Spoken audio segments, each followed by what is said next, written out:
kami sekeluarga itu dikenalkan dengan Kangen Water itu sebenarnya sudah lama. Dan saya berharap Bapak Ibu yang duduk di sini itu tidak mengulangi kesalahan saya yang sangat fatal. Jadi basically saya ini orang kesehatan, saya SKM. Dan saya kena ujian dari Allah itu, anak saya yang ketiga yang tadi lari-lari, yang sudah mulai kelihatan bengalnya itu kena autoimun. Autoimun ini mirip kanker. Jadi daya tahan tubuh dia itu menyerang sel-sel tubuh dia sendiri. Di usia yang kecil, belum genap 3 tahun. Akhirnya kami bawa sampai berobat ke rumah sakit Dr. Sutomo, dan dia harus menjalani serangkaian pemeriksaan yang ternyata tidak bisa di-cover oleh BPJS semuanya. Selama semalam kami datang ke Kediri itu setengah 8, nyampe IR di Dr. Sutomo, pemeriksaan itu sampai setengah 4 pagi. Sebanyak 21 pemeriksaan harus dijalani oleh anak saya, dan totalnya luar biasa, menguras cadangan tabungan saya. Dan setelah itu masalah itu tidak selesai. Anak saya harus mengkonsumsi obat imunosupresan untuk menekan daya tahan tubuh dia agar tidak menjadi gila daya tahan tubuhnya. Istilahnya dokter itu daya tahan tubuh dia atau sel darah putih dia itu gila. Ibarat tentara itu harusnya itu cuma nembak musuh, tapi si sel darah putih tentara yang ada di tubuh anak saya itu menembak semua sel yang ada di tubuhnya. Apa yang terjadi pada dia? Dia ini tidak bisa minum setetes air pun. Suhu tubuhnya itu mencapai 40 derajat.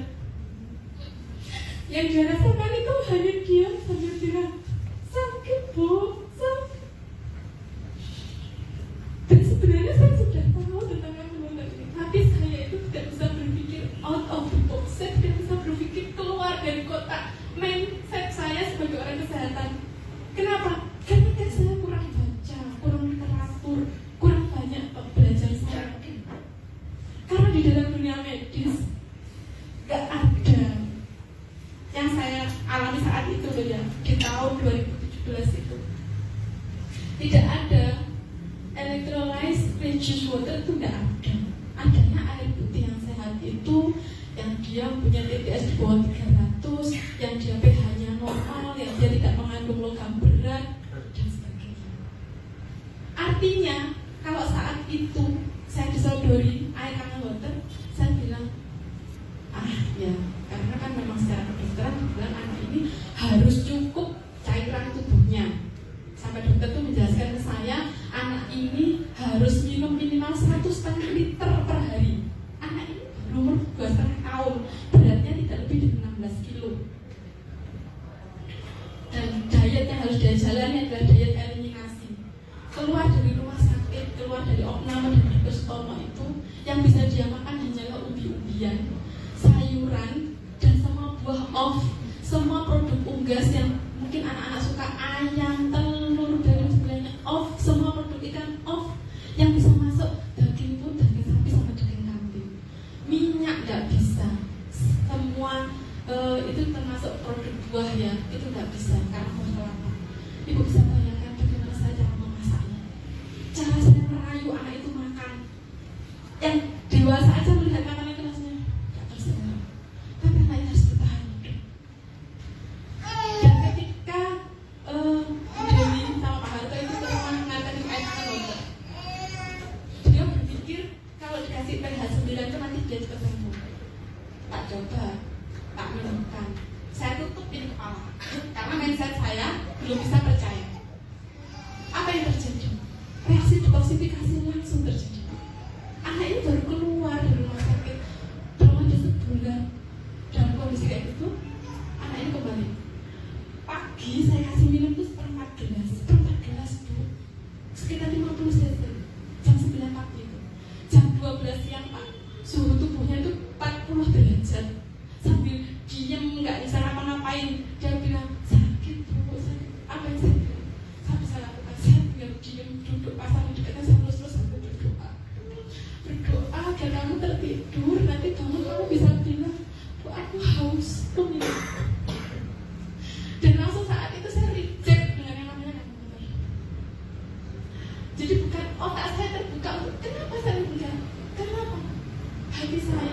yang kemudian melihat anak kayak gitu tuh langsung bilang stop.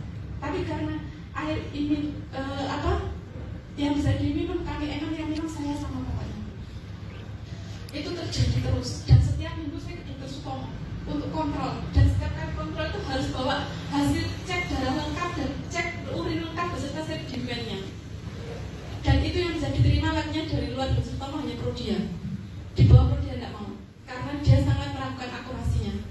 Itu terus berjalan 2 tahun.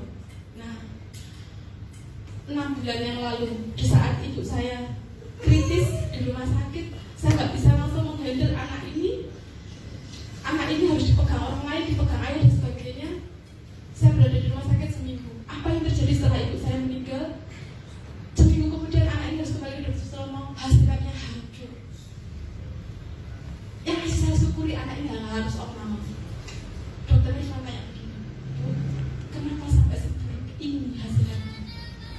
LED-nya sangat tinggi. Di urinnya timbul ketor lagi.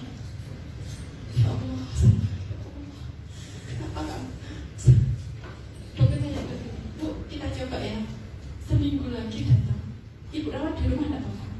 Coba kembali ke diet eliminasi di awal. Ya Allah, saya lakukan semua. Seminggu kemudian tes urin lagi, tes darah lagi. Gak banyak berubah.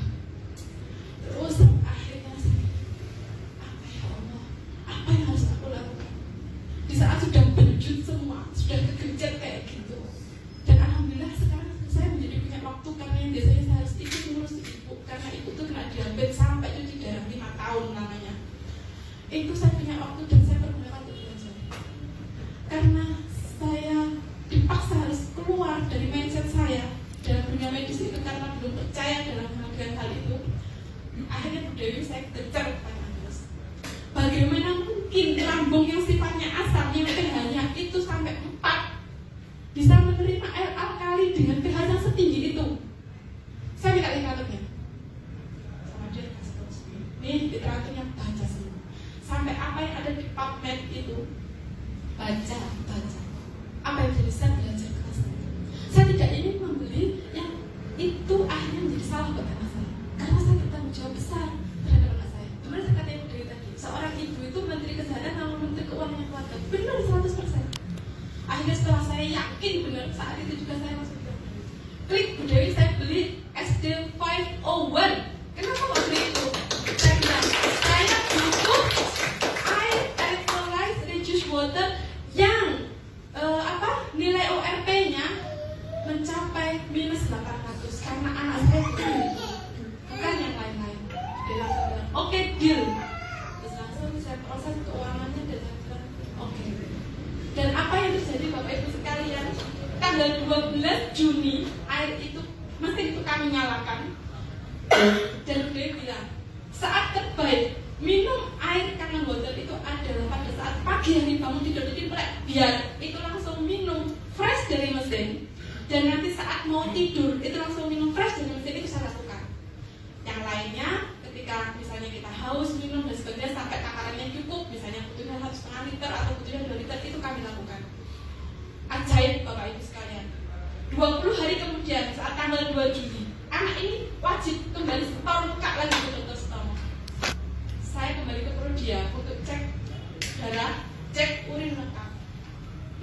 Bapak Ibu sekalian boleh nggak percaya, tapi saya masih bawa fotonya. Dia juga masih banyak fotonya, foto lab hasil labnya. LED laju endap darah anak itu dari 37 menjadi 20, turun 17 poin. Dan itu bukan nilai yang sedikit. Bagi orang medis itu wonderful, sungguh luar biasa. Yang kedua, keton dalam urin anak ini sudah ngendon 6 bulan lamanya. Dan pada saat itu, seandainya masih ada keton, maka saat itu anak ini sudah dijadwalkan untuk pemeriksaan lengkap ulang seperti 2 tahun yang lalu. Selesai, ketonnya hilang. Subhanallah, saya hanya bisa lemes dan syukur sekali.